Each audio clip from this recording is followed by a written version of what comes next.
ने नहीं चलाया। अनुराग भदौरिया ने कहा सरकार ने अखिलेश यादव सबकी सुनते हैं।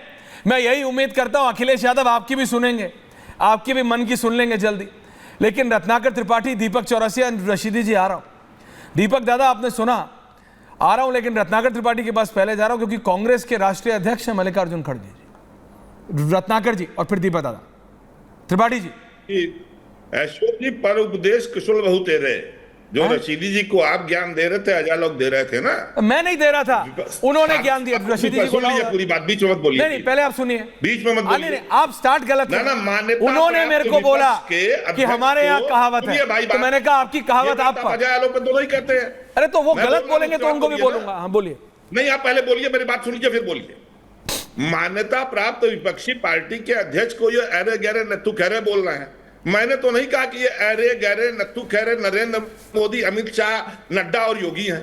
मैंने तो ये नहीं कहा। आप मुझे बताइए, आप इतना अपमान हमारे अध्यक्ष का चाह रहे हैं, हम बोले भी ना। अरे योगी क्या है, संत है। माननीय अजय आलोक जी, मैंने नाम लिया क्या? जो गोरक्ष मठ है ना, मैंने किसी का नाम लिया क्या? मेरी बात पूरी। उनके पिता, मैंने तो खड़गे जी का नाम भी नहीं लिया। मैंने बस ये कहा कि कोई ऐरा गहरा नत्थु खैरा भगवा नहीं धारण कर सकता है। खड़गे जी का नाम मैंने कहा लिया, नाम तो आप ले रहे हैं। बोलने चले आप, ऐरा गहरा नत्थु खैरा तो आप बोल रहे हैं, मैंने तो बोला ही नहीं। क्यों बोला आपने? रत्नाकर जी क्या कर रहे हैं? अपने ही अध्यक्ष का अपमान कर रहे हैं। भाई मैंने नहीं बोला, आप बोल रहे हैं। मैंने तो नाम भी नहीं बोला। मैंने कहा था पूरी बात मैंने ये कही थी कि ऐरा गहरा नत्थु खैरा भगवा धारण नहीं कर सकता है। मैंने तो चेक कराइएगा, अल्जाइमर के शिकार नहीं हो गए। अजीब हालत है भाई, अपने ही अध्यक्ष को अपमानित कर रहे हैं आप। अजीब हाल नहीं है, आपका जो मन में आएगा बोल जाएंगे। और सुन लीजिए अजय लोग जी, प्रबुद्ध आदमी है, सुन लीजिए मेरी बात, सुन लीजिए 10 सेकंड, 20 सेकंड बात सुनिए। महंत जब जो योगी आदित्यनाथ की वसीयत बनी होगी ना, उसमें लिखा होगा चेला महंत अवैधनाथ, सन्यासी अपना श्राद्ध कर देता है, वो अपने माँ बाप के पास नहीं जाता है। और जो आप कह रहे हैं कि बपौती नहीं है राजनीति, हाँ बपौती नहीं है राजनीति, लेकिन सत्ता से जिसमें 2 भाग आप हो सके, उससे भगवाधारियों को, संतों को अलग रहने को कहा गया है। इस देश में सबसे बड़ा आंदोलन जो हुआ था ना, वो सिखों की महंती पे हुआ। किसने कहा है? सरदार आशा सिंह के। किसने कहा है? गांधी परिवार ने। यार शाही से नहीं, किसने कहा है? गांधी परिवार ने कहा है क्या? सुनिए मेरी बात ना, ये जो किसने कहा है संतों को सत्ता से दूर रहना चाहिए? मैंने एकदम रहना चाहिए। किसने कहा है संतों को राजनीति से दूर रहना चाहिए? और सन्यासी क्यों, किसने कहा है? गांधी परिवार ने। नहीं कर सकते। हम तो धर्म के साथ राजनीति करेंगे, जाते हैं, हम तो धर्म के साथ राजनीति करेंगे, अधर्म के साथ राजनीति नहीं होने देंगे। वो ये नहीं, हम धर्म के साथ राजनीति करेंगे, अधर्म के साथ राजनीति नहीं करने होने देंगे। अधर्म क्या होता है? अधर्म नहीं करेंगे।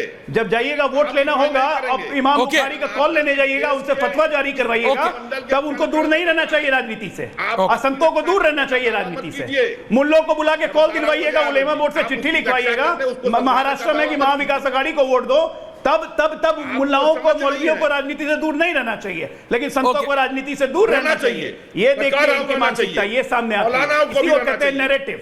जो दीपक चौरसिया, ओके, राजनीति सिखाने, इस देश की राजनीतिक दशा और दिशा बदल चुकी है। मान लीजिए जितना, वो आपका पर्सनल भी हो सकता है। ओके अजय दादा, दीपक दादा एंडिंग कमेंट। दीपक दादा, दोनों बदल चुकी है राजनीति की। ओके दीपक दादा, मुझे बड़ा आश्चर्य लगता है जब एक एग्जाम्पल दिया जाता है कि को भगवा कपड़े में साधु के वेश में रावण दिखाई देता है। एक एग्जाम्पल दे रहे हैं कि एक साधु जो है घुड़सवार का घोड़ा छीन के भाग गया। कहाँ से आया वो एग्जाम्पल मुझे नहीं पता, लेकिन प्लीज सनातन सभ्यता और संस्कृति को समझिए। सन्यासी ही सबसे बड़ा और सबसे अच्छा शासक हो सकता है, ये हमारे शास्त्रों में लिखा है, क्योंकि उसे कोई किसी भी चीज का कोई मोह नहीं। जो मोह रखता है वही, जो मोह रखेगा वही गलत शासन करेगा, या वही ऐसा शासन करेगा जिस पर उस पर आरोप लग सके। लेकिन साधु सन्यासी जो खुद अपना खुद का अपने पिंडदान कर चुका हो, श्राद्ध कर चुका हो, उससे बेहतर शासक कोई नहीं होता। आप रामायण के उदाहरण पढ़ लीजिए, मिल जाएगा आपको। काहे आपस में झगड़ा। Ending comment 30 seconds. मैं सिर्फ ये कहना चाहता हूँ ऐश्वर्या जी कि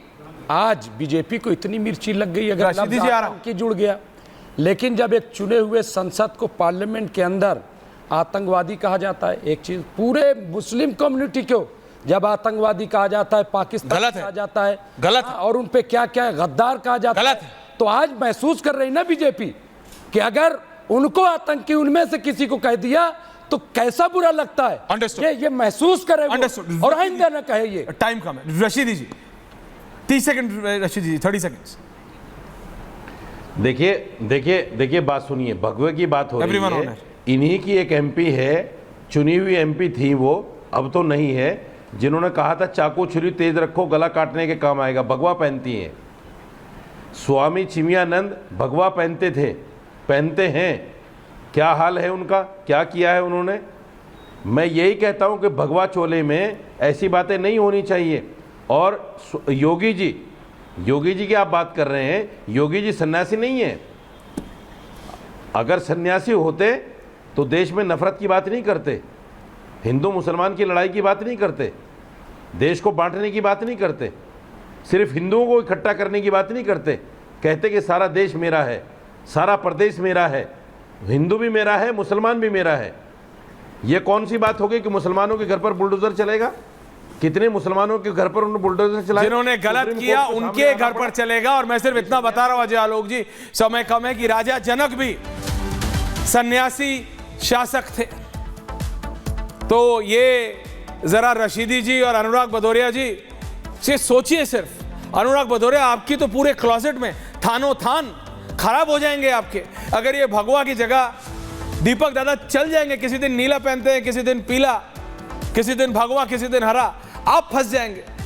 अजय आलोक तो बढ़िया है, चेकआउट पहने, ब्लैक भी है, व्हाइट भी है, ब्लू भी है। ब्लू लग रहा है दादा, ब्लैक है कि व्हाइट बता दीजिएगा, आप फंस जाओगे। अनुराग भदौरिया, रशीदी जी भी अलग अलग रंग पहन लेते हैं, फंसोगे सिर्फ आप। आपकी पूरी वार्डरोब, दिल्ली वाली भी और लखनऊ वाली भी, दोनों बर्बाद हो जाएंगी। क्या करोगे उस थानो थान कुर्तों का, करोगे क्या? बस ये बता देना। बहुत बहुत धन्यवाद, आप सबका पूछता है भारत में। Thank you very much.